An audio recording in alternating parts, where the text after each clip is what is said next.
आज हम chapter 1 introduction पढ़ रहे हैं, किसका? माइक्रो इकोनॉमिक्स का, ठीक है। और उसमें सबसे इंपॉर्टेंट क्वेश्चन आता है, what is economic problem. Economic problem क्या चीज है? कोई बता सकता है इकोनॉमिक प्रॉब्लम क्या है? Problem of choice. अब प्रॉब्लम ऑफ चॉइस क्यों पैदा हुई?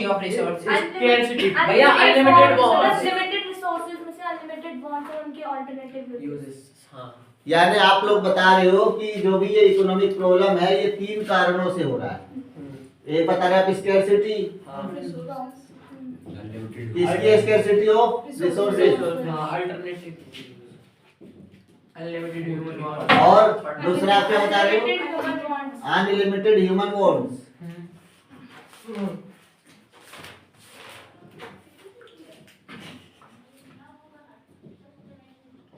और तीसरा क्या बता रहे हो? Alternative uses.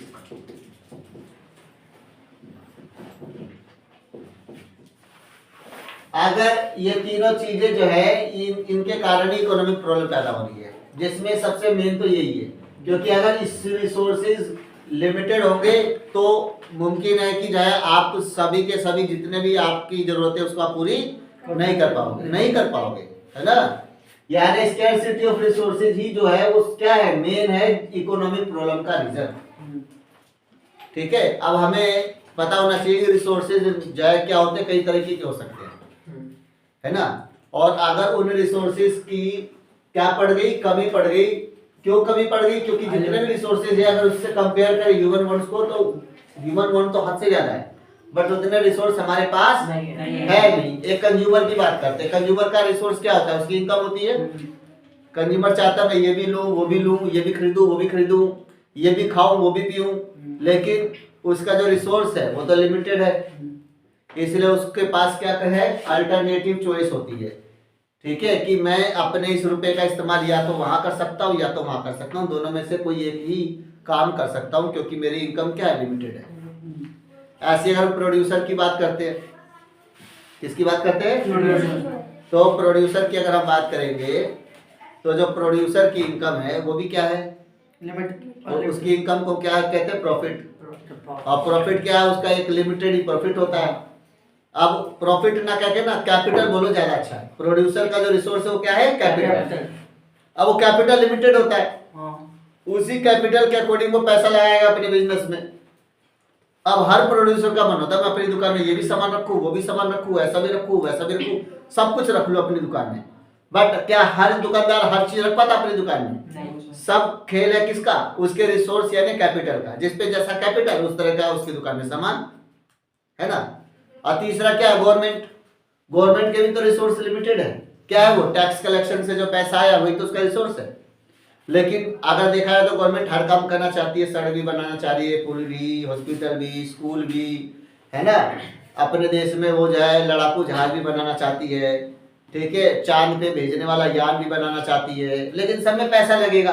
अब पैसा लिमिटेड है तो उसको भी यही सोचना पड़ता है कि मैं क्या करूं, ठीक है। यानी सबको तीनों के तीनों केस में अल्टरनेटिव चॉइस पैदा होता है, प्रॉब्लम ऑफ चॉइस जिसको हम कह सकते हैं। क्या कह सकते हैं? Problem of choice. यानी क्योंकि स्कैरसिटी ऑफ रिसोर्सेज है इसीलिए प्रॉब्लम ऑफ चॉइस है, इसीलिए प्रॉब्लम ऑफ चॉइस। और इसी पूरे को ही नाम दिया गया है इकोनॉमिक प्रॉब्लम। क्या नाम दिया गया है? Economic problem.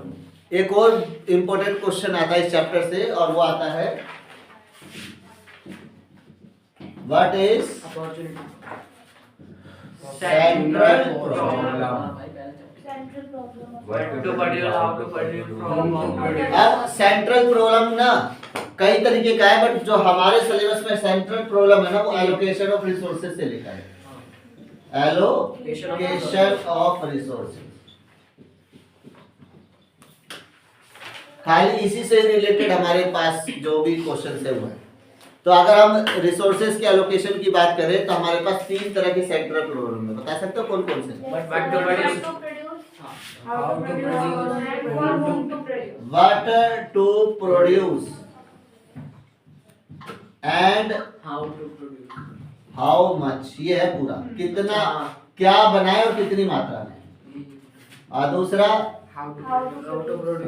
How to produce, और तीसरा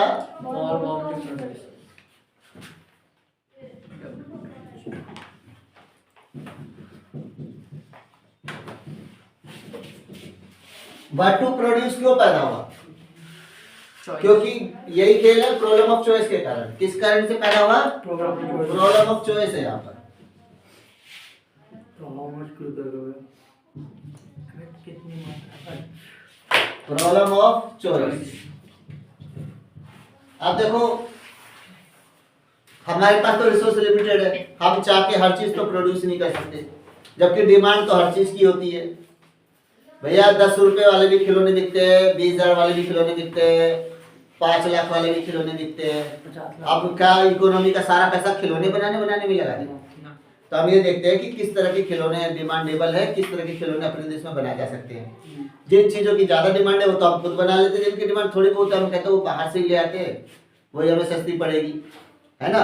तो क्या प्रोड्यूस करना है और अगर करना भी है तो कितनी मात्रा में प्रोड्यूस करना है, ये एक बड़ी प्रॉब्लम होती है, सेंट्रल प्रॉब्लम जिसको बोला गया है। और हाउ टू प्रोड्यूस तो इसलिए पैदा हुआ क्योंकि हमारे पास किसी भी प्रोडक्शन को करने के लिए 2 तरह की टेक्निक अवेलेबल है। कौन कौन सी? लेबर इंटेंसिव और capital intensive. Labour intensive technique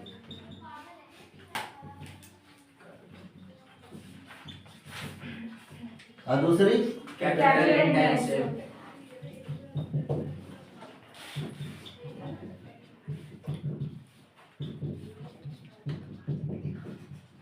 labour intensive technique में लेबर का इस्तेमाल ज्यादा हो रहा है और कैपिटल का इस्तेमाल कम, जबकि कैपिटल इंटेंसिव में कैपिटल का इस्तेमाल ज्यादा हो रहा है और लेबर में कम।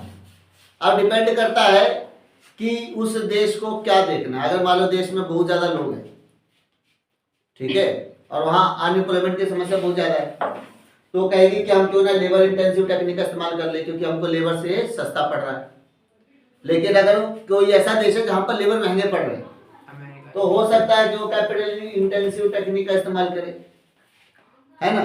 या फिर अगर कैपिटल इंटेंसिव टेक्निक का इस्तेमाल करने से उसको कई तरह की चीजें सस्ती पड़ रही है, ठीक है, उसका प्रोडक्ट सस्ता हो रहा है, तो वो कहेगी कि भैया मुझे लेबर का इस्तेमाल नहीं करके किसका इस्तेमाल करना है? कैपिटल। तो ये भी एक प्रॉब्लम है कि हमें किसका इस्तेमाल करना।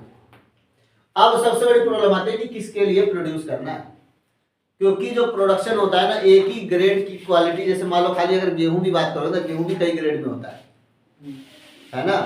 कुछ जो उसकी जो लागत है उस लागत को तो किसान निकालेगा ना, तो एक ही रेट पर अगर गेहूं बेच देगा तो उसकी टोटल लागत नहीं निकलेगी, उसमें से अच्छे दाने अलग कर लिए उसने, जो बीज के थोड़े से दाने थे वो अलग कर लिए और जो बिल्कुल दाने बड़े बारीक रह गए थे जिसको पीसने से बहुत कम आटा निकलेगा उनको बिल्कुल अलग कर दिया और नाम दे दिया ABC ग्रेड। ए वाला बहुत ही महंगे में बेच देगा, बी वाला थोड़ा सस्ते पे, सी वाला थोड़ा सस्ते पे, कुल मिलाकर उसको लगभग अपनी कॉस्ट निकल आएगी, लेकिन उसने अलग अलग ग्रेड में बेचा।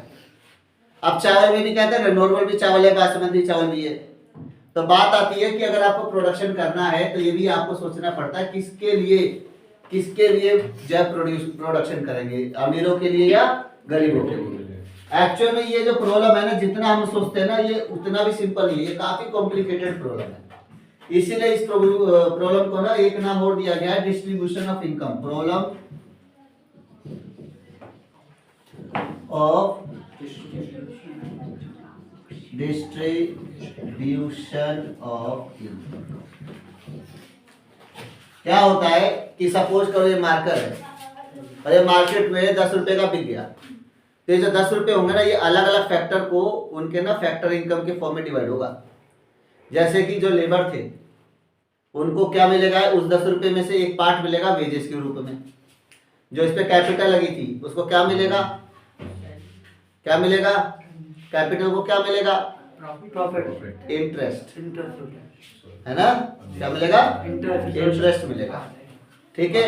और जो लैंड था, जिस जमीन पर फैक्ट्री डली हुई थी, लैंड को क्या मिलेगा, रेंट। और जो इंटरप्रेन्योर था जिसने सारा काम किया था उसको क्या मिलेगा, प्रॉफिट, ठीक है।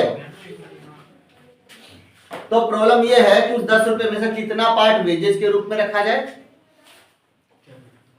कितना पार्ट इंटरेस्ट, कितना पार्ट रेंट और कितना पार्ट प्रॉफिट के रूप में बांटा जाए। एक्चुअल में इस प्रॉब्लम का नाम है फॉर हुम टू प्रोड्यूस, इसीलिए बोला problem of distribution of income, ठीक है। समझने में तो ऐसे समझ लेते हैं हम कि भैया किसके लिए प्रोडक्शन करना है, अमीरों के लिए, गरीबों के लिए, ये तो इसका एक पार्ट हो गया। इसका दूसरा पार्ट ये हो गया कि असल में इनकम को डिस्ट्रीब्यूट करने की प्रॉब्लम है। तो इस पहले चैप्टर में ये दो क्वेश्चन बहुत ही ज्यादा इंपॉर्टेंट है। पहला क्वेश्चन क्या ये है, व्हाट इज इकोनॉमिक प्रॉब्लम, और दूसरा क्वेश्चन क्या है, व्हाट इज सेंट्रल प्रॉब्लम। दोनों को अच्छे से पढ़ लेना, अच्छे से समझ लेना, ठीक है। अब इसके बाद हम आगे करते हैं बात पीपीसी कर्व की। अब ये जो पीपीसी है, प्रोडक्शन पॉसिबिलिटी कर्व, ठीक है, ये दो अजम्पशन पर बेस्ड है। आपको ये दो बातें ना मान लेनी है। बता सकते हो कौन कौन से दो अजम्पशन है? Resources are fixed. बिल्कुल सही, resources are fixed, Technology remain unchanged.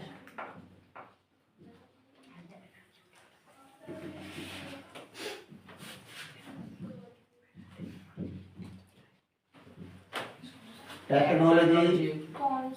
Remains are not equal. Unchanged. Efficient in product of इसका मतलब रिसोर्सेज में कोई बदलाव नहीं होने वाला, ना टेक्नोलॉजी बदलने वाली। अगर ये दो चीजें अगर हम जो है मान लेते हैं कि कांस्टेंट है, इनमें कोई चेंज नहीं होने वाला है, तो पीपीसी हमें ये बताती है कि जिन भी रिसोर्सेज का आप यूज कर रहे हो किसी भी टेक्नोलॉजी से, तो उसका मैक्सिमम यूटिलाइजेशन कितना हो सकता है, ठीक है। अगर आप उतना यूटिलाइज नहीं कर पा रहे हो रिसोर्स को, तो इसका मतलब कहीं ना कहीं कुछ गड़बड़ है, ठीक है। तो जो भी प्रोडक्शन होता है उसे जब हम पीपीसी कर्व बनाते हैं तो पीपीसी कर्व इस तरीके से बनता है, इस तरीके से, यानी इसका शेप होता है, कैसा होता है, कॉनकेव होता है। शेप ऑफ पीपीसी कैसा होता है, कॉनकेव। कॉनकेव होता है। यहाँ पर एक गुड होता है, यहाँ पर एक और गुड होता है,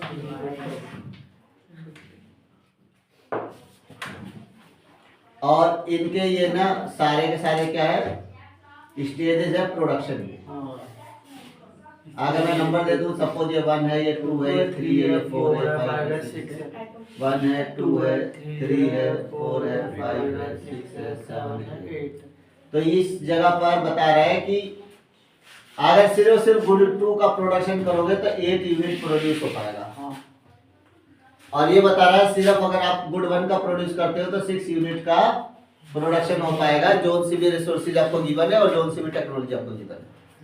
आप क्योंकि रिसोर्सेज तो फिक्स है, तो अगर आप किसी भी एक का प्रोडक्शन बढ़ाना चाहोगे तो अपने आप ही दूसरे का प्रोडक्शन कम हो जाएगा, क्योंकि मान लो कैपिटल तो उतना ही है, तो एक को बढ़ाओगे तो उसमें ज्यादा कैपिटल लग जाएगी, तो दूसरे के लिए कैपिटल क्या बचेगी, कम। मान लो उतना ही लैंड है, रिसोर्स कम तो लैंड भी हुआ।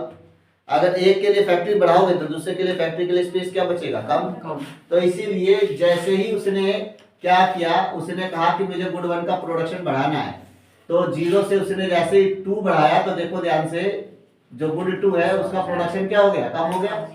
अगर गुड 1 का प्रोडक्शन और बढ़ाना चाहेगा तो वो और कम हो जाएगा, और गुड 1 का प्रोडक्शन और बढ़ाना चाहेगा तो और कम हो जाएगा। ये हमारी पीपीसी कर्व बताती है। अब आप किसी भी पॉइंट पे रहो, चाहे ए पॉइंट पे, चाहे बी पॉइंट पे, चाहे सी पे, चाहे डी पे, चाहे ई पे, सब जगह से आपको फुली यूटिलाइजेशन ही शो हो रहा है। क्या शो हो रहा है, फुल्ली यूटिलाइजेशन, यानी रिसोर्सेज का फुली यूटिलाइजेशन शो कर रहा है ये पीपीसी कर्व। कभी भी कोई भी पॉइंट पीपीसी कर्व पर हो तो वो शो करता है फुल्ली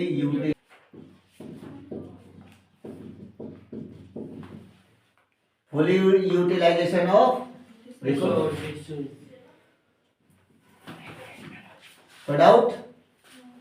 अगर कोई प्रोड्यूसर है, उसने प्रोडक्शन करा और प्रोडक्शन इस पॉइंट पर हुआ जहां पर उससे 2 यूनिट तो गुड 1 का प्रोडक्शन हुआ और 3 यूनिट तो गुड 2 का प्रोडक्शन हुआ, ये क्या शो कर रहा है, अंडर यूटिलाइजेशन। यानी कभी भी प्रोडक्शन अगर पीपीसी के अंदर होता है तो इस ये पता लगता है कि जो भी हमने रिसोर्स लगा रखे उनका हम सही से यूज नहीं कर पा रहे। जोन से भी रिसोर्सेज हमने लगा रखे उन रिसोर्सेज का सही से यूज नहीं हो पा रहा है, क्योंकि अगर ये 2 क्वांटिटी उग रही है तो उस समय दूसरी वाली 7 होनी चाहिए थी, ना कि 3, है ना, यानी रिसोर्सेज अंडर यूटिलाइज थे।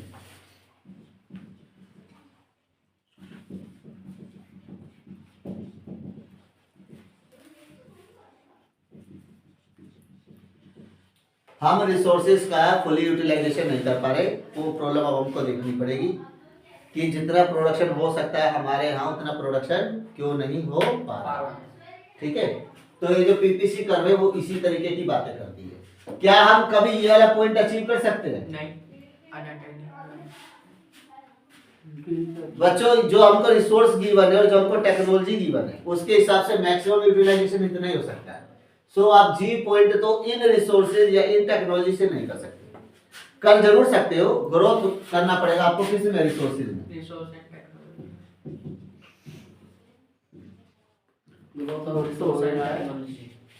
अगर इस पॉइंट तक पहुंचना है तो या तो आपको रिसोर्सेज ज्यादा लगाने पड़ेंगे या तो टेक्नोलॉजी अपग्रेड करनी पड़ेगी, तब जाकर आप इस पॉइंट पर पहुंच सकते। ठीक है, तो ये हमारा क्या है? प्रोडक्शन पॉसिबिलिटी कर्व है। ठीक है, इसकी दो प्रॉपर्टीज होती है। क्या होती है? दो प्रॉपर्टीज।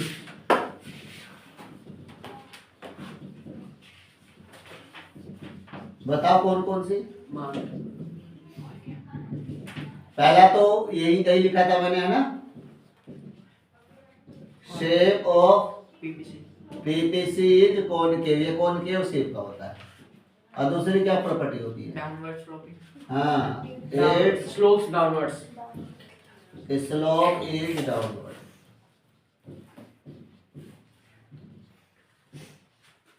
ठीक है, इसका स्लोप क्या होता है? डाउनवर्ड होता है। अब बात आती है कि सर इसका स्लोप डाउनवर्ड क्यों है? तो इसका स्लोप डाउनवर्ड इसलिए है, why it's slope is downward. Paper में पूछ सकता है ना? हाँ। बच्चों, इसका स्लोप डाउनवर्ड क्यों है? कोई बताएगा क्या? क्योंकि एक चीज को बढ़ाने के लिए दूसरे का। बिल्कुल बिल्कुल बिल्कुल यही बात है। रिसोर्सेज तो फिक्स है, हम चाह कर भी दोनों प्रोडक्शन को एक साथ बढ़ा नहीं सकते। अगर हम एक को बढ़ाते हैं तो दूसरे को कम करना ही पड़ेगा। एक का प्रोडक्शन बढ़ाने के लिए दूसरे का प्रोडक्शन कम करना ही पड़ेगा। तो इसका मतलब डाउनवर्ड स्लोपिंग हुआ ना, है ना? यानी इनवर्स रिलेशन हुआ ना, एक बढ़ने से एक कम हो रहा है, तो इसलिए इसका स्लोप डाउनवर्ड होता है। तो डाउनवर्ड स्लोपिंग का रीजन का क्या हुआ? एक को बढ़ाने के लिए एक को बचाना पड़ेगा, एक को कम करना पड़ेगा। एक बढ़ाना चाहते हो, if you want to increase the production of one good then you have to sacrifice some unit of in good two, है ना? यानी एक का प्रोडक्शन बढ़ाना है तो दूसरे का कुछ सैक्रिफाई करना पड़ेगा, और उसी कारण से इसका स्लोप डाउनवर्ड होता है। ठीक है, अच्छा, अब ये कॉनकेव शेप में क्यों होता है? कॉनकेव शेप में इसलिए होता है क्योंकि इसका जो MRT होता है, क्या? मार्जिनल रेट ऑफ ट्रांसफॉर्मेशन, वो बढ़ती जाती है। क्या है? अगर मैं इसका MRT अभी निकालूं, MRT निकालने का फॉर्मूला होता है, कोई बताएगा MRT4 निकालने का फॉर्मूला क्या होता है? ऊपर यूनिट आती है, नीचे ब्रैकेट आता है। MRT निकालने का फॉर्मूला होता है, दोनों ही यूनिट है भाई, ये भी यूनिट में ही होता है और यूनिट में होता और ये भी यूनिट में होता है। यहाँ प्राइस वाला हिसाब नहीं होता। तो ऊपर क्या होता है? ऊपर वो होता है जो आप सैक्रिफाई कर रहे हो, सैक्रिफाई। और नीचे वो होता है कि कितना गेन कर रहे हो। अच्छा, ये रेशियो जो है MRT रेशियो, ये रेशियो धीरे धीरे बढ़ती जाती है। ये रेशियो क्योंकि धीरे धीरे बढ़ती जा रही है, इसीलिए इसका शेप कॉनकेव होता जा रहा है। अगर रेशियो घटती जाती तो इसका शेप कॉनकेव की जगह कैसा होता जाता? कॉन्वेक्स होता है।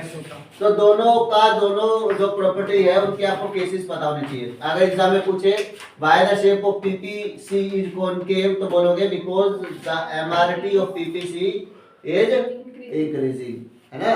और अगर वो पूछेगा स्लोप डाउनवर्ड क्यों है, तो आप क्या कहोगे? एक के बढ़ाने पर दूसरा कम। दोनों रिसोर्सेज को एक साथ बढ़ाना पॉसिबल नहीं है। दोनों ही जो है गुड्स के प्रोडक्ट को, दोनों ही गुड्स के प्रोडक्शन को एक साथ बढ़ाना चाहिए। दोनों ही गुड्स के प्रोडक्शन को एक साथ बढ़ाना पॉसिबल नहीं है, क्योंकि जो रिसोर्सेज है वो क्या है? फिक्स्ड है ना? तो ये आगे पीपीसी की बात है। कोई डाउट है क्या? इसका दूसरा नाम तो बता दो। दूसरा क्या नाम है? ऐसे तो बहुत सारे नाम है। पीपीएफ। ठीक है, पीपीसी का पीपीएफ भी नाम है। ठीक है, प्रोडक्शन पॉसिबिलिटी फ्रंटियर। ठीक है, इसको ट्रांसफॉर्मेशन कर्व भी बोलते हैं, क्योंकि ये क्या कर रहा है? ये ट्रांसफॉर्मेशन शो करता है। ठीक है, अच्छा, इसी कॉन्सेप्ट में एक कॉन्सेप्ट और छुपा हुआ है जिसको हम कहते हैं अपॉर्चुनिटी कॉस्ट। हां, the next best alternative. Opportunity cost क्या होती है? अब भाई इसके तो कई सारे opportunity A B C D E, जो हमारा प्रोड्यूसर हो किसी एक ही पॉइंट पे तो टिकेगा, वो किसी एक ही पॉइंट पे तो प्रोडक्शन करेगा, तो बाकी के सारे बचे हुए पॉइंट उसके लिए क्या हो जाएंगे, अपॉर्चुनिटी क्या हो जाएंगे, क्योंकि भाई बेस्ट तो वो भी है बट वो अभी इसका इस्तेमाल नहीं कर रहा। तो जो भी आपका नेक्स्ट बेस्ट अल्टरनेटिव यूज होता है, नेक्स्ट बेस्ट अल्टरनेटिव उसे आप क्या बोलते हो, अपॉर्चुनिटी कोस्ट, क्या बोलते हैं उसे, अपॉर्चुनिटी कोस्ट, नेक्स्ट बेस्ट, ठीक है। आप हाँ बोलो, अपॉर्चुनिटी कोस्ट अभी तो इसमें लेक्चर में आओ ना। O double P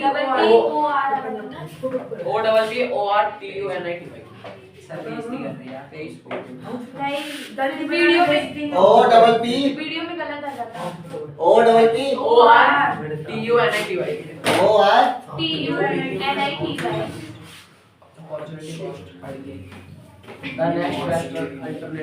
now class opportunity cost की हम बात कर रहे हैं। अपॉर्चुनिटी कोस्ट क्या होता है, अपॉर्चुनिटी कोस्ट होता है नेक्स्ट बेस्ट अल्टरनेटिव यूज, है ना, नेक्स्ट बेस्ट अल्टरनेटिव यूज, ठीक है।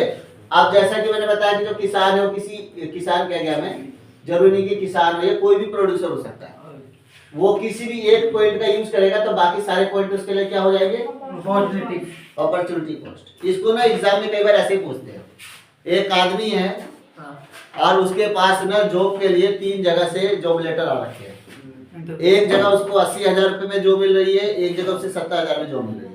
उसने 80,000 वाला सोचा कि मैं अभी 80,000 वाला कर लेता हूँ, तो जो 70,000 वाला जॉब है वो क्या कहलाएगा, उसका अपॉर्चुनिटी कोस्ट कहलाएगा, वो उसका अल्टरनेटिव है, जब चाहेगा तब उसको यूज करेगा, अभी करेगा नहीं वो। लेकिन उसके सारे थोड़ी ना होते हैं, पहले के सारे थोड़ी ना होते, जो छूटे उनमें से जो बेस्ट होता है वो होता है, बाकी के सारे उसके बेस्ट अल्टरनेटिव है, यूज नहीं करना, ठीक है। अब बच्चों मान लो मेरे पास ना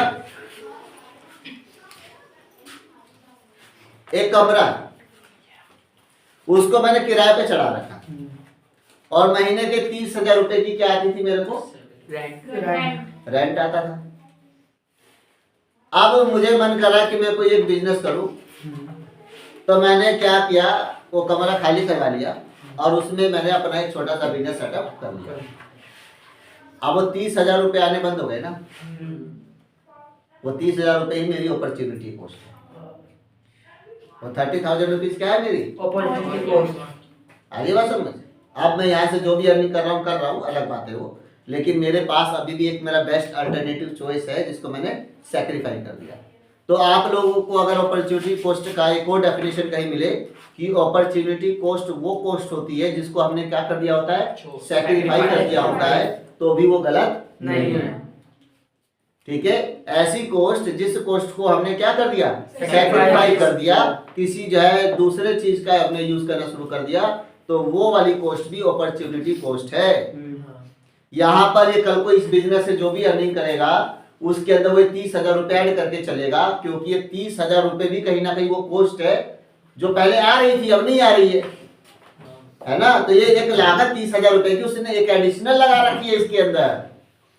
जो भी काम कर रहा है ना उसमें कोस्ट में एक जगह जोड़ेगा कि मेरी अपॉर्चुनिटी कोस्ट कितनी लगी हुई है, 30,000। यानी ये भी एक ऐसी लागत लगी हुई है जिसको मैं कहीं पेमेंट नहीं कर रहा, पैसे नहीं कर रहा, बट ये कोस्ट लगी हुई है इसके अंदर।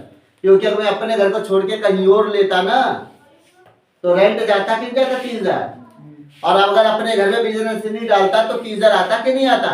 यानी 30,000 की एक लागत है जो नजर तो नहीं आ रही है बट वो कैलकुलेशन में शो करनी पड़ेगी, ठीक है। अपॉर्चुनिटी कोस्ट ही हो गया।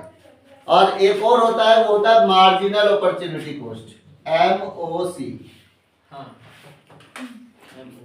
ठीक है। और मार्जिनल अपॉर्चुनिटी कोस्ट ही असल में MRP है, एक ही चीज है दोनों। ये रेशियो है, क्या है MOC, रेशियो है कि जब आप एक चॉइस को छोड़कर दूसरे चॉइस पे जाते हो तो जो आपने सैक्रिफाइस किया उसे आप ऊपर रख देते हो और जो आपने गेन किया उसे नीचे रख देते हो, और उसे ही नाम दिया गया है अपॉर्चुनिटी कॉस्ट का मार्जिनल। यानी एक एडिशनल यूनिट को पाने के लिए आपने एक एडिशनल यूनिट जो सेक्रीफाई करी उसकी क्या रेशियो, ठीक है। तो कोई डाउट है, आगे बात करें? हाँ बढ़िया, पूछो क्या करें। अब बात आती है कि क्या पीपीसी कर्व भी बदल सकती है? बदल सकती है क्या? बदल सकती है। कब कब बदल सकती है? जो भी हमने एजम्पशन माने थे ना, अगर हम उन एजम्पशंस को भूल जाए ना तो पीपीसी में चेंजेस पॉसिबल है, ठीक है। बात कर रहे हैं हम चेंज इन पीपीसी, ठीक है। पीपीसी में चेंज कब कब हो सकता है? दो तरीके से हो सकता है। नंबर 1 नहीं, shifting PPC, change in resources, और नंबर 2 चेंज इन टेक्नोलॉजी। भैया अपग्रेड कर दो, अपग्रेड लिख सकते हैं। मैंने अभी नहीं जरूरी है कि अपग्रेड, भाई लो ग्रेड टेक्नोलॉजी का यूज करो तो भी तो पीपीसी बदल जाएगा। हम तो बात कर रहे हैं पीपीसी कैसे कैसे बदल सकता है। तो जो दो हमने अजम्पशन माने थे उसको हटा दो, पीपीसी में चेंज होता हुआ अपने आप ही दिख जाएगा। हम बात कर रहे हैं चेंज इन पीपीसी। जब भी चेंज इन रिसोर्सेज होगा ना तो इसके अंदर शिफ्टिंग होती है, जबकि जब भी चेंज इन टेक्नोलॉजी होगी तो इसके अंदर रोटेशन होगा। सर अब ये रोटेशन और शिफ्टिंग क्या हो गया, है ना? देखते हैं बच्चों, ये शिफ्टिंग होगी ना चेंज इन रिसोर्सेज के टाइम, ये दो तरीके से होगी। या तो आपके पीपीसी क्या हो जाएगी, बढ़ जाएगी, और या तो पीपीसी कम हो जाएगी। पीपीसी कब बढ़ सकती है, कब कम हो सकती है? रिसोर्सेज दो तरीके से बदल सकते हैं, या तो रिसोर्सेज बढ़ा दो या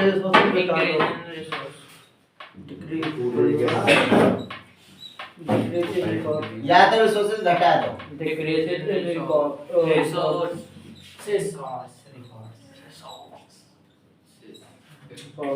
डाउट? नो सर, और बच्चों रोटेशन ना 3 तरह की हो सकती है, कौन बताएगा? एक बड़ा नहीं अपग्रेड कर दो। Upgraded technology in good 1, technology good 2, Upgraded technology good 3। Technology in good 2, upgrade technology good 1 good 2 good 2 upgraded technology technology in good 1 both. हाँ बोथ लिख दो। समित तो ये पढ़ पाइए। दोनों ही गुड्स में अच्छी टेक्नोलॉजी लगा दी, पहले में भी और दूसरे में भी। ये तीसरा गुड लेकर आया मैं तो क्या बात होता है एक्सेप्शन बाय एक्सेस, दो ही गुड शो कर पाते हैं, तीसरा तो शो ही नहीं कर पाते हम पीपीसी में। ऐसे बोल दिया। चल देख ले, मोबाइल देख ले, क्या क्या होगा देख ले। मैं बात पूछ रहा हूं। चलो अब हमने डायग्राम के फॉर्म में समझने की कोशिश करते हैं। ओके, देखो बच्चों, ये रही आपकी पीपीसी। अब अगर रिसोर्सेज बढ़ते हैं तो क्या होगा, पीपीसी में इधर आ जाएगा। यानी अगर पहले पीपीसी यहाँ थी, अभी पीपीसी आ गई A1 B1। इसे हम पता क्या बोलेंगे, बताओ क्या बोलेंगे? Right word shifting. बुक में लिखा पड़ा ही लिखना। देखिए पहले। चलो इसमें आ जाओ, सेकंड में आओ। Left word. ये रही आपकी, देखो बनाया है नहीं मैंने, ये पहली तरह से। भैया आपने बना क्योंकि डिग्री में है ना सर, डिग्री में लेफ्ट में तो आएगा। ये देखो यहाँ लिखा। ये बुक अलग तो साइड में। क्या हुआ इस बार? लेफ्ट लेफ्ट पर होगा क्योंकि डिग्री में है। कौन भाई बार ये भी बताइए हैं? कोई है यार भाई तीसरा लिखो, रोटेशन और कमोडिटी ऑन एक्स एक्सिस।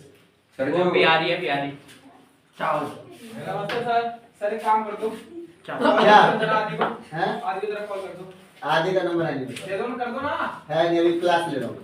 ऐसा कर रहे हो। हाँ, अब आ जाओ upgraded technology in good 1। Okay आप देख रहे हैं मजेदार डायग्राम बनाने वाला हूँ, बहुत मजेदार। क्योंकि राइट में लेफ्ट दोनों की तरफ इंक्रीज। बच्चों अगर गुड 1 की टेक्नोलॉजी अच्छी हुई है तो सिर्फ गुड 1 का ही प्रोडक्शन बढ़ेगा, इस वाले का प्रोडक्शन नहीं बढ़ेगा, सिर्फ इस वाले का प्रोडक्शन बढ़ेगा बस। इसलिए ऐसे होगा, यानी इसमें रोटेशन देखने को मिलेगा। इसलिए बड़े से छोटा रोटेशन इन किसमें नजर आएगा? X axis। एक्स एक्सिस की तरफ, है ना? Rotation in good one. और इसमें उल्टा हो जाएगा, Y axis में ये आपका पीपीसी है, हाँ ये आपका है ए और ये आपका है बी। यहाँ रोटेशन किधर दिखेगी? Y सिर्फ axis गुड वाई पर देखने को Y मिलेगा। पे y एक्सिस और उसमें आएगा बहुत में बहुत ऐसे में क्या होगा? दोनों में ही देखने को मिलेगा ना। हाँ जी ये आपका हो गया आपका ए और ये बी, तो ये भी बढ़ गया होगा और ये भी बढ़ गया। बढ़ गया होगा। दोनों बढ़ जाएंगे। जिसकी ज्यादा अच्छी टेक्नोलॉजी वो ज्यादा बड़ा होगा, जिसकी हाँ। कम टेक्नोलॉजी वो जिसका कम छोटा बड़ा होगा। होगा। ग्राफ यहाँ रोटेशन दोनों में देखा बहुत जाएगा। ये हमने पीपीसी को डायग्राम से समझ लिया, ये स्टार्ट समझ लिया। ठीक है। अब एक और क्वेश्चन पैदा होता है, वो है नहीं हमारे सिलेबस में। पीपीसी सेंट्रल प्रॉब्लम को कैसे सोल्व करता है? पीपीसी सेंटर प्रॉब्लम को कैसे सॉल्व करते डिलीट है हैं? भाई ये सब। पहले होता था, अभी आज जाए इस साल ही खत्म कर दिया। अब हम बात कर रहे हैं चैप्टर 2 की, और चैप्टर 2 का नाम क्या है? Consumer equilibrium. कंज्यूमर इक्विलिब्रियम, है ना? इसका मुझे बता है कंज्यूमर Buy goods and तब sell। आता है जब कंज्यूमर को ज्यादा सेटिस्फेक्शन। हम बात कर रहे हैं कंज्यूमर इक्विलिब्रियम की, तो पता है इसके अंदर हमें ना 2 टॉपिक पढ़ने हैं। क्या कही आप? एक पढ़ना है हमें कार्डिनल अप्रोच, हाँ और एक करना है ऑर्डिनल अप्रोच। बस दो ही है। ये ना नीचे देखो। मुझे मारा बेटे बता दे रहा है। और एक दूसरा पढ़ने वाले हैं हम ऑर्डिनल Ordinal यूटिलिटी अप्रोच। अरे तुम में तो ऑर्डर है नहीं। है तो लेकिन एक आगे तेरे को अंडे सेकंड चैप्टर की स्टार्टिंग में है। बच्चों ये जो कार्डिनल यूटिलिटी अप्रोच है ना, ये मार्शल की है। हाँ मार्शल ऑर्डिनल ये और ये हिक्सन और ये और डिफरेंस ये हिक्सन, हिक्सन हाँ हिक्सन पढ़ा हुआ यानी जो हिक्सन का अप्रोच है वो ऑर्डिनल अप्रोच है, और जो मार्शल का है वो कार्डिनल अप्रोच है। तो कार्डिनल यूटिलिटी में पता हम क्या करेंगे? हम ना यूटिलिटी को ना नापेंगे कार्डिनल नंबर के फॉर्म में, यूटेंस ठीक है? यानी हम यहाँ पर मेजर करेंगे। मेजर करेंगे यूटेंस में या तो मनी में। मेजर्स ऑफ यूटिलिटी हाँ in the form of cardinal numbers. Cardinal numbers, utility यहाँ पर ना बच्चों कार्डिनल नंबर नहीं दिया जाएगा, यहाँ ना कंपेयरिंग करने वाले हैं रैंक के थ्रू। किसके थ्रू? कंपेयरिंग इसमें यूटिलिटी मेजर नहीं करता। रैंक। डाउट? नहीं सर इसमें जो हम पढ़ेंगे ना, इसमें हम पढ़ेंगे टोटल यूटिलिटी यानी TU MU and marginal utility MU. TU है। जबकि इसके अंदर हम पढ़ेंगे इंडिफरेंस कर्व यानी IC and budget line PL, BL budget line. ठीक है? ठीक है सर। कंज्यूमर इक्विलिब्रियम यहाँ पर इस तरीके से जाना जाएगा, और कंज्यूमर इक्विलिब्रियम यहाँ पर इस तरीके से जाना जाएगा। और इस तरह से 2 अलग अलग जो है टॉपिक में ये पूरा का पूरा चैप्टर पढ़ा जाएगा। पहले इसके अप्रोच के हिसाब से समझेंगे हम, और बाद में इसके अप्रोच से, ठीक है? बात करते हैं, मुझे बता सकते हो टोटल यूटिलिटी होता क्या है? हाँ टोटल टोटल यूटिलिटी हमारा क्या टोटल सम होता है भैया। टोटल सेटिस्फैक्शन होता है हमारा। सम ऑफ टोटल चार्ज कमोडिटी की यूनिट से सेटिस्फेक्शन मिलती है टोटल। जैसे पढ़ के नहीं बोलना ना, दिमाग में है वो बोलना है। जैसे भैया आपने एक चीज कंज्यूम करी तो हमें उससे मिलने वाली कितनी सेटिस्फैक्शन मिलेगी? नहीं बोलते ना। ये वाला नहीं है वो तुम्हारी गलती है। कि हमें कितना सेटिस्फैक्शन मिल रहा है, कितनी यूनिट वो कंज्यूम कर रहे एक हैं। तरफ पढ़ाई चल रही है, एक तरफ लड़ाई, कुछ पता ही नहीं चल रहा है दूसरे में क्या चल रहा होता है। वो ट्यूशन बदनाम कर रहा है तो मतलब इधर पढ़ाई की बात चल रही है तो लड़ाई चल रही है, क्या सिस्टम है? मूरी बता। बच्चों आप लोगों ने जितने भी कम्युनिटी यूज करी, सबसे कुछ ना कुछ सेटिस्फैक्शन मिला हुआ है ना? सारे सेटिस्फैक्शन को जोड़ दो, अच्छा ठीक है? तो आपको पता चल जाएगा कि टोटल। तो हम ये कह सकते हैं टोटल यूटिलिटी को क्या कह सकते हैं? Total satisfaction. मैं ये क्या बोलता हूँ टोटल सेटिस्फैक्शन।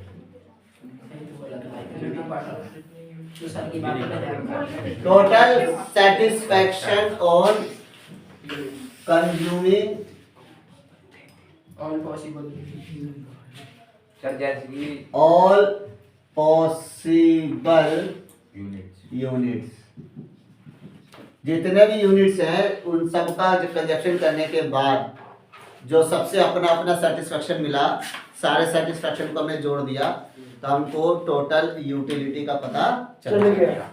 और मार्जिनल यूटिलिटी क्या हो सकती है?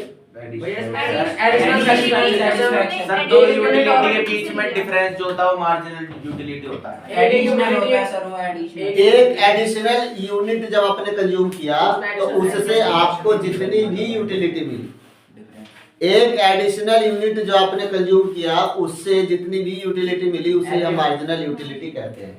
यानी आप कह सकते हो कि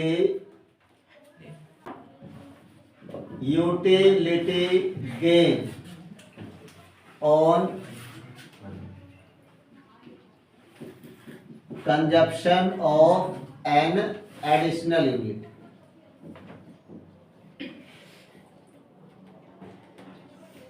ठीक है, टोटल यूटिलिटी की डेफिनेशन क्या हुई? Total satisfaction on consuming all possible units. और मार्जिनल यूटिलिटी क्या है? Per unit satisfaction gain on consumption of an additional unit. एक एडिशनल यूनिट से जितनी आपको यूटिलिटी गेन मिली। अच्छा, इसको ऐसे समझते हो, देखो सपोज करो ये ना कोई कमोडिटी की यूनिट्स है और ये उसकी मार्जिनल यूटिलिटी, और यहां से हमें क्या पता लगाना है? उसकी टोटल यूटिलिटी। ध्यान से देखना, एक यूनिट आपने कंज्यूम करी तो मान लेते हैं उससे कितने का सेटिस्फेक्शन मिला आपको? 10 का। तो टोटल यूटिलिटी बोली जाएगी कितनी? 10। दूसरी वाली से आपको सेटिस्फेक्शन मान लेते हैं थोड़ा सा कम मिला, 8। 4 तो टोटल यूटिलिटी क्या हुई? 10 जमा 8। पहली वाली से 10 का सेटिस्फेक्शन प्लस हो गया भाई, टोटल होगा ना। टोटल यूटिलिटी बताती है कि जितने भी यूनिट आपने कंज्यूम किए थे सबसे मिलने वाला सेटिस्फेक्शन। पहली वाली से 10 का सेटिस्फेक्शन मिला था, दूसरी वाली से 8 का मिला था, तो टोटल यूटिलिटी कितना हो गया? 18। जब आपने तीसरा यूनिट कंज्यूम किया तो मान लेते हैं उससे जो आपको सेटिस्फेक्शन मिला वो 7 मिला, 25 हो गया। तो टोटल यूटिलिटी कितना हो गया? 25। जब आपने चौथा कंज्यूम किया तो उस वाली से 5 का सेटिस्फेक्शन मिला, 30 तो अब टोटल यूटिलिटी कितना हो गया? 30 हो गया। जब आपने 5वां यूनिट कंज्यूम किया तो उससे जो सेटिस्फेक्शन मिला ना, कुछ भी नहीं मिला, 0। ठीक है, 5वीं वाली से कुछ भी सेटिस्फेक्शन नहीं मिला, तो इस केस में टोटल यूटिलिटी क्या हो गया?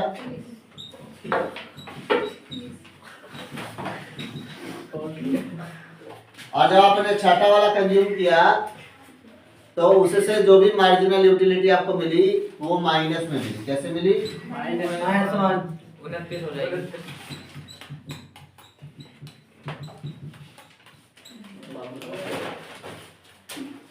कोई डाउट? तो मार्जिनल यूटिलिटी क्या होती है? एक एक्स्ट्रा यूनिट से जो भी आपको सेटिस्फेक्शन मिला वो तो मार्जिनल यूटिलिटी है। जबकि टोटल यूटिलिटी क्या होती है? जो भी आपने जैसे 3 खाए तो तीनों से अपना अपना जो भी सेटिस्फेक्शन मिला जोड़ दिया तो टोटल यूटिलिटी। ठीक है, अब इस चैप्टर में एक खास बात बताई गई है, वो है DMU। क्या है? Diminishing marginal utility. Diminishing marginal utility. आम तौर पे, हमेशा नहीं, आम तौर पे जनरली ये देखा गया है कि जो मार्जिनल यूटिलिटी होती है ना वो हमेशा गिरती हुई होती है। DMU diminishing marginal utility. अगर आप लोग मेरे इस वाले एग्जांपल में भी देखो तो देखो जैसे जैसे कंज्यूमर यूनिट ज्यादा कंज्यूम करता जा रहा है ना, तो कम होती जा रहा है। मार्जिनल यूटिलिटी देखो धीरे धीरे क्या होती है? एक टाइम पे 0 हुई, एक टाइम पे माइनस में चलेगी। इसे ही बोला गया है DMU डिमिनिशिंग मार्जिनल यूटिलिटी। इसके ऊपर एक लॉ भी है, उस लॉ का नाम बताओ। Law of diminishing marginal utility आ सकता है पेपर में। ठीक है, more and more 1 unit of production में law of diminishing marginal utility. इसको अगर हम डिफाइन करना चाहें तो डिफाइन करते टाइम में ना दो बातें ध्यान रखनी है। ये लॉ तभी लागू होता है जब आप किसी भी कमोडिटी को कंटिन्यूअस कंज्यूम करते हैं। ऐसा नहीं कि अभी कंज्यूम कर ली फिर छोड़ दी, फिर बाद में कंजप्शन करोगे, फिर कभी बाद में करोगे, तो ये लॉ फिर वहां काम नहीं करेगा। ये लॉ तभी काम करेगा जब आप किसी भी कमोडिटी का क्या कर रहे हो, कंटिन्यूअस लगातार लगातार लगातार लगातार कर रहे हो यूज कर रहे हो, तो ही काम करेगा। अरे मैं समझ। और एक और दूसरी शर्त, क्वांटिटी भी स्टैंडर्ड होनी चाहिए। अब सर ये स्टैंडर्ड क्वांटिटी का मतलब क्या होता है बच्चों? एक कप चाय स्टैंडर्ड यूनिट है या एक चुस्की चाय? एक कप की चाय स्टैंडर्ड हुई एक कप चाय। एक कप चाय हो गया। हाँ भाई लगाता मेहमान आता था कप में वो चम्मच में एक डाल के देते हो, क्या ये स्टैंडर्ड होती है क्या? ले चम्मच से एक कप। ये लॉ लागू भी तभी होगा जब आप स्टैंडर्ड यूनिट कंज्यूम करते हैं, यानी एक चुस्की चाय पर ये लॉ लागू नहीं होगा। एक कप चाय पी लिया आपने, अब अगले कप चाय की रिक्वायरमेंट होगी तो वहां ये लॉ देखने को मिलेगा। ऐसी एक गुलाब जामुन है, पूरा एक गुलाब जामुन तो स्टैंडर्ड यूनिट है, और एक कोर खाली काटा आपने गुलाब जामुन तो वो स्टैंडर्ड यूनिट नहीं है। ठीक है। When we use more and more units of a commodity then its marginal utility become decreasing। जब आप किसी भी यूनिट की ज्यादा से ज्यादा कमोडिटी को यूज करते हो तो उससे मिलने वाली मार्जिनल यूटिलिटी क्या होती जाती है? कम होती जाती है। एजम्पशंस इसके दो हैं। Cardinal measurement of utility. एक एजम्पशन आप कह सकते हो कंटिन्यूअस कंजप्शन होना चाहिए। बहुत सारा एजम्पशन इसके तो 10 ही तो है। और दूसरी क्या है? स्टैंडर्ड यूनिट कंज्यूम होनी चाहिए। कंटिन्यूअस स्टैंडर्ड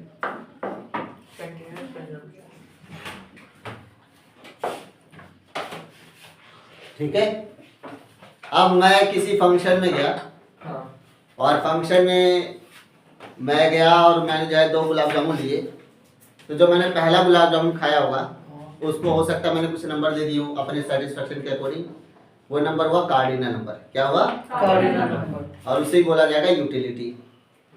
अब मैंने जब सेकंड गुलाब जामुन खाया तो क्योंकि पहले वाले का तो मुझे टेस्ट ऑलरेडी पता ही चल गया था, तो इसलिए मैंने उसको इस बार जो नंबर दिया वो पहले वाले से कम दिया।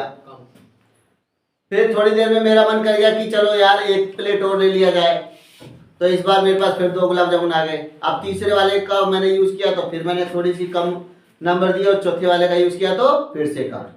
तो ये तभी पॉसिबल हो रहा है जब मैं कंटिन्यूअस कंजप्शन कर रहा हूँ और मैं स्टैंडर्ड यूनिट का यूज कर रहा हूँ, तो ही मैं देख रहा हूँ कि उसकी मार्जिनल यूटिलिटी धीरे धीरे क्या होती जा रही है? कम होती जा रही है।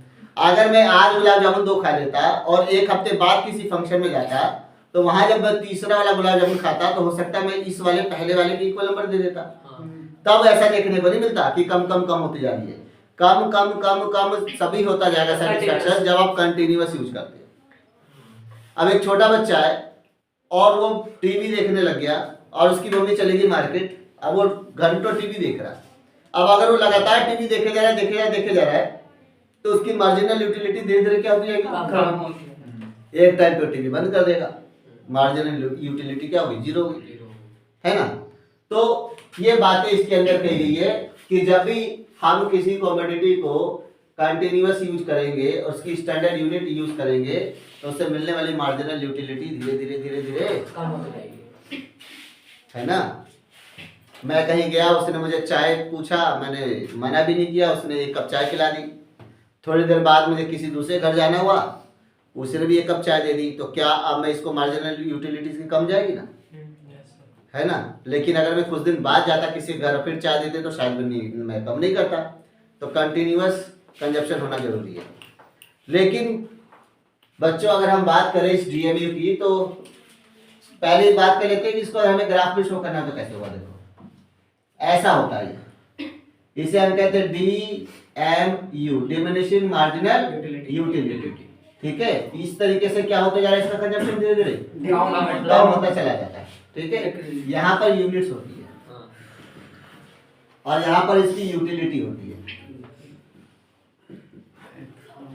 बाकी एक्स हो गया और यहाँ पर ये वाई। ठीक है, ये बता रहा है कि इस यूनिट पर इसकी इतनी यूटिलिटी थी, जैसे आपने यूनिट ज्यादा बढ़ाए यूटिलिटी क्या होगी, कम हो गई। ठीक है, इस तरीके से जैसे जैसे आप जो है यूनिट बढ़ाते जाओगे और यूनिट बढ़ाते हो तो यूटिलिटी और कम होती जाती है। U1 U2 U3 और इसको हम नाम मान लेते हैं C से। तो इस पर इतना कंजप्शन, इस पर इतना और इस पर इतना, कम कंजप्शन किया आपने। ठीक है, अब हम बात करते हैं इसके भी कुछ एक्सेप्शंस होते हैं।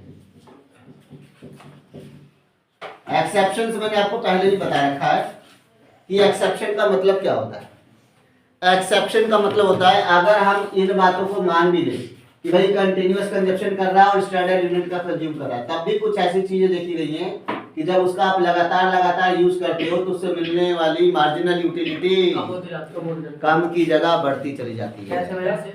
इसी को तो एक्सेप्शन बोला गया है। क्या बोला गया है?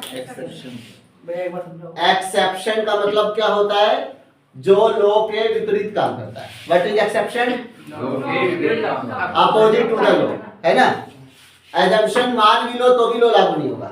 लॉ कहता था कि अगर आप कंटिन्यूअस यूज कर रहे हो, और क्या कहता था कि स्टैंडर्ड यूनिट यूज कर रहे हो तो अगली मार्जिनल यूटिलिटी कम मिलेगी, उसके बाद कम मिलेगी, उसके बाद कम मिलेगी। लेकिन कुछ ऐसे भी चीजें हैं जिनमें ऐसा नहीं देखने को मिलता। जैसे नंबर 1 कह सकते हो रेयर कलेक्शंस। रेयर कलेक्शन जानते हो? कई लोगों को ना कई चीजें कलेक्ट करने का शौक होता है। जैसे किसी को वो वाले सिक्के जिसपे 786 लिखा है कलेक्ट करने का शौक है, किसी को पुराने जमाने वाले 10 के नोट कलेक्ट करने का शौक है, एक के नोट, किसी को स्टैंप कलेक्शन का जो है शौक है, पुराने जमाने के सिक्के जो 20 पैसा 5 पैसा 10 पैसा वो इकट्ठे करने का शौक है। तो ऐसी चीजों में कभी भी देखना, जैसे जैसे जैसे वो आप पे ज्यादा होती जाती है ना, आपका सेटिस्फेक्शन कम होने की जगह और बढ़ता जाता है, और बढ़ता जाता है, और बढ़ता जाता है, मुझे और चाहिए और चाहिए और चाहिए। तो इसीलिए जो रेयर कलेक्शन वो क्या हुआ, एक्सेप्शन, कि आप इसकी जितनी ज्यादा से ज्यादा यूनिट्स जो है कंज्यूम करते हो, उससे मिलने वाली मार्जिनल यूटिलिटी घटने की जगह। ऐसे ही दूसरा गुड स्टोरी, आजकल वेब सीरीज का जमाना है। कई एक आध वेब सीरीज इतनी बढ़िया लगने लगती है कि आदमी कहता है आज एक ही एपिसोड देखूंगा और पता भी नहीं चलता कब 10 की 10 देख लेता है। जितनी ज्यादा देखते जा रहा है, स्टैंडर्ड यूनिट पूरा एक एपिसोड था, उसके बाद अगली स्टैंडर्ड यूनिट के लिए उसकी मार्जिनल यूटिलिटी कम नहीं हुई, बढ़ गई। यार ये भी देखूंगा यार, सस्पेंस तो देखना उसका हुआ क्या, अब भी रुक जा, चल ये सेकंड लास्ट है, सेकंड के बाद मैं तीसरा नहीं देखूंगा, और जब दूसरा एंड होते ना यार ये तीसरा भी देखना पड़ेगा यार, इसका भी लिंक है, और ऐसे करते करते पूरी खत्म कर दिया वो। यानी जैसे जैसे कंजप्शन लगातार करता गया, स्टैंडर्ड यूनिट का यूज करता गया, मार्जिनल यूटिलिटी कम के बजाय बढ़ गई। और तीसरा पॉइंट आप लोग के लिए,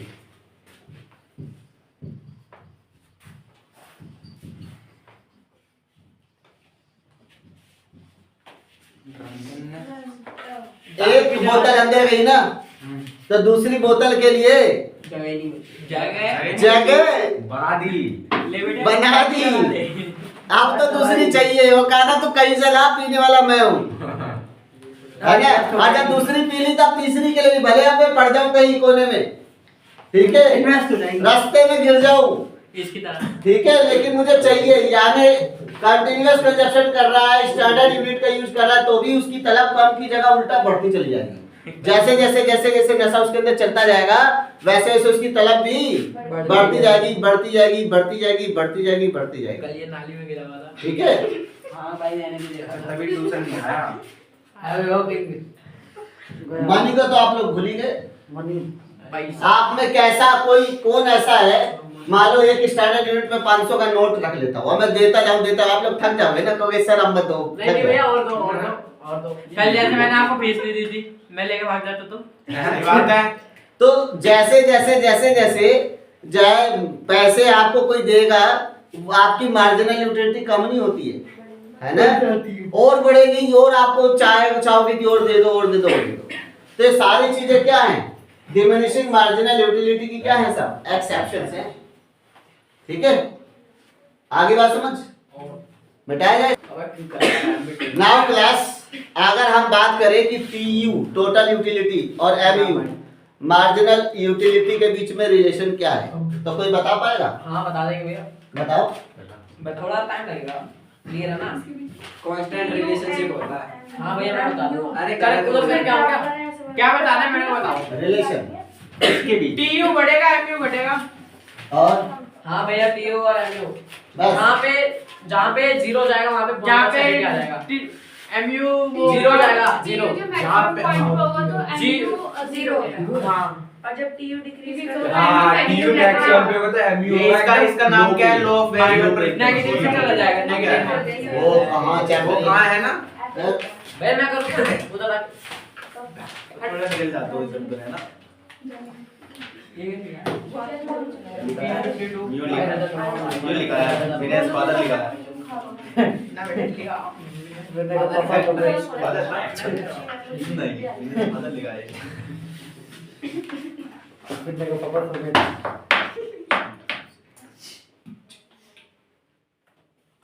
अभी जो एग्जांपल हमने लिखा था उसमें बताना क्या क्या था, 10 था, 18 था, 27 था, फिर भैया वीडियो में देखो ना।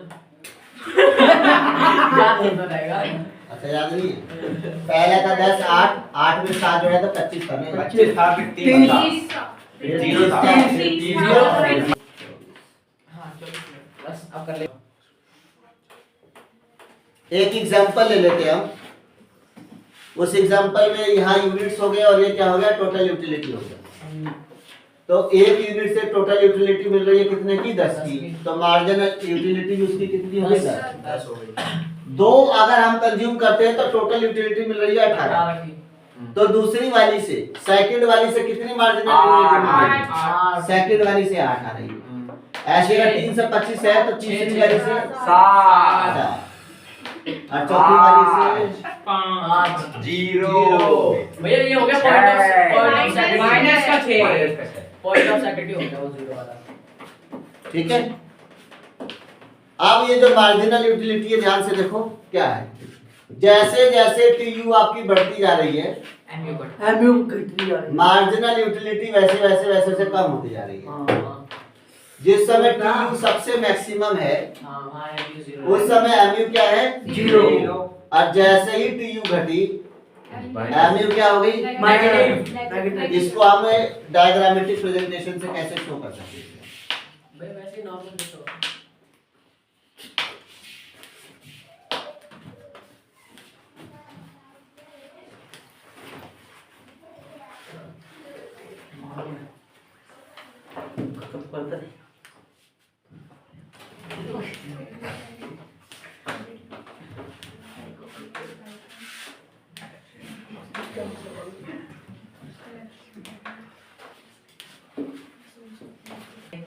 देखो बच्चों, अगर हम टोटल यूटिलिटी को ध्यान से देखें तो ये बढ़ती जा रही है, बढ़ती जा रही है, बढ़ती जा रही है, और एक लिमिट पर आने के बाद से इसने हल्का सा क्या किया, डिक्लाइन हुआ, 30 से 24 पे चला गया।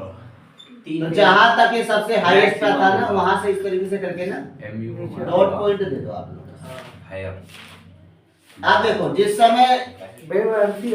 समय टीयू जो है बढ़ रहा था, देख रहे हो टीयू बढ़ रहा है, हाँ भैया तब तक एमयू क्या होता रहा, कम होता रहा। कहाँ होता रहा। जिस समय टीयू मैक्सिमम पे था, देखो 30 पे, उस समय एमयू क्या था, माइनस 0। 0.0 और जैसे टीयू गिरा, एमयू भी क्या चला गया, माइनस पे चला गया। तो यही तो रिलेशन है। पहला रिलेशन क्या ले सकते हो, पहला रिलेशन ले सकते हो when TU is increasing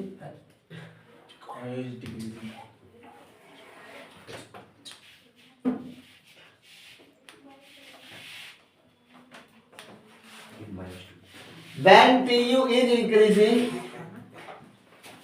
MU is positive. जब तक TU बढ़ता है तब तक MU क्या है, पॉजिटिव रहता है। दूसरा, when so MU is When- also decreasing. TU is at maximum point. And it becomes zero. MU is 0. MU जब TU मैक्सिमम पॉइंट पर होता है उस समय MU क्या हो जाता है, 0 हो जाता है। 0. Then तीसरा और लास्ट क्या हुआ, when TU is decline, जैसे ही TU डिक्लाइन हुआ, गिरा, MU is negative. MU क्या हो गया, Negative हो नेगेटिव। नेगेटिव हो गया. become negative. तो जब पेपर में इसके बीच में रिलेशन आए तो ये आप लिख सकते हो, या एमसीक्यू में पूछ सकता है कि बताओ MU कब 0 होता है, कई सारे ऑप्शन दे देगा, तो MU उसी समय 0 होगा जिस समय TU मैक्सिमम पॉइंट पर होगा, नहीं तो होगा ही नहीं MU 0। ये देख लो, है ना। पूछ सकता है MU नेगेटिव कब होगा, TU जैसे डिक्लाइन होगा MU नेगेटिव हो जाएगा, है कि नहीं। तो ये आपका रिलेशन हो गया TU और MU के बीच में। लेकिन जो प्रॉब्लम है, प्रॉब्लम तभी भी है। चैप्टर का नाम क्या है, Consumer equilibrium. और अभी तक हमने कंज्यूमर इक्विलिब्रियम पढ़ाई कहाँ, नहीं पढ़ा. पढ़ा क्या, नहीं पढ़ा. अभी तक हम वहां तक पहुंचने के लिए स्टैंडर्ड बेस बना रहे हैं। TU समझ रहे हैं, MU समझ रहे हैं, उसका रिलेशन समझ रहे हैं, DMU समझ रहे हैं, कंज्यूमर इक्विलिब्रियम कभी हमने शुरू ही नहीं किया, ठीक है बेटा। बच्चों मेरी बात सुन लो आप। जब हम बात करते हैं कंज्यूमर इक्विलिब्रियम की कार्डिनल अप्रोच के थ्रू, किसके थ्रू,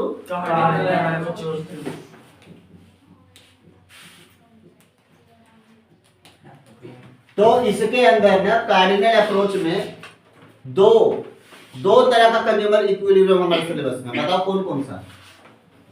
दो तरह Single commodity approach. शाबाश, सिंगल कमोडिटी, एक बार से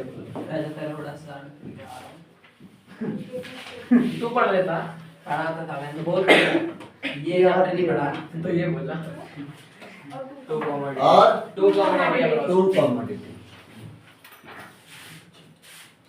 टू और मोर कमोडिटी लिख जाते हैं।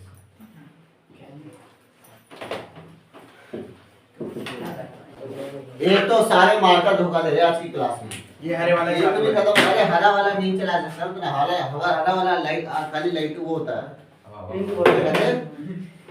हाईलाइट करने के काम आता है खाली, उसे लिखेंगे तो पढ़ने वाले भी समझ आएगा। कल्ले का मार्कर अरे मार्कर तो मैं ही अभी ले आऊं, लेकिन आप भूल जाए, ये वाली बात होगी ना। कोई ना सर, 5 मिनट ही तो बच्चों शांत हो जाओ। ये बताओ सिंगल कमोडिटी केस किस किस को आता है, भूल गए। सिंगल कमोडिटी मतलब एक चीज को करना दो डाटा यार सिंगल कमोडिटी केस पता है आप लोग को? सिंगल कम्युनिटी साइज से होता है सब फेल है जो एक ही कंजम्पशन एक कॉमन कोई पास है गौरव पास है बस टॉपर है। सिंगल कमोडिटी केस पता है, पढ़ा ही नहीं है चैप्टर में। घर जाके यूट्यूब देखेगा राइज ऑफ कम्युनिटी ज्यादातर हो रहा। सर को नहीं देखेगा भैया price of community and sir को नहीं देखेगा। अरे तो सर की सारी वीडियो देखता हूं मैं, जितनी भी कितनी स्टैंड कौन सी डाली थी कल 11th क्लास की थी या कब? ओ हाँ सेकंड एडिशन। उससे पहले वो डालती Last year ईगो की ईगो की ईगो के मीडियम मोड वाली। चलो सुनो मेरी बात, बच्चों मेरी बात सुनते हो तो मुझे बड़ी खुशी होती है। हां सुनाओ। तो हम बात कर रहे हैं सिंगल कमोडिटी केस के अंदर क्या कंडीशन होगा। इसमें कंडीशन होगा कि जो मार्जिनल यूटिलिटी होती है ना किसी भी गुड्स की, इन टर्म्स ऑफ मनी, ये हमेशा किसके बराबर होनी चाहिए, MUX in terms of money is always PX, यानी price of the commodity. Marginal utility किसकी, कमोडिटी की। अब इन टर्म्स ऑफ मनी क्यों लगाया गया ये समझ लो। बच्चों मार्जिनल यूटिलिटी जो होता है ना, उसका जो यूनिट होता है वो यूटिल होता है। क्या होता है? यूटिल। उसको यूटिल में नापते हैं, जबकि जो प्राइस होता है वो तो रुपए में नापते हैं। हाँ। तो क्या रुपए को और यूटिल को कंपेयर कर लोगे? नहीं सर। तो पहले यूटिल को भी रुपया बदलना पड़ेगा। तो यही है कि मार्जिनल यूटिलिटी पहले रुपए के फॉर्म में बदली गई और इक्वल टू में क्या हो गया ये प्राइस। राइट। और फिर हम कंपेयर करेंगे, जहां पर ये दोनों बराबर होगी वहीं पर ही कंज्यूमर कहाँ होगा? इक्विलिब्रियम की पोजीशन में होगा। ठीक है। और टू कमोडिटी केस में हम पढ़ेंगे कि जो MUX है अपॉन में PX है वो बराबर होना चाहिए MUY अपॉन में PY बराबर होना चाहिए MUM। ठीक है। तो अगर बोर हो रहे हो तो कल इस वाली क्लास को हम करते हैं। कितने बजे?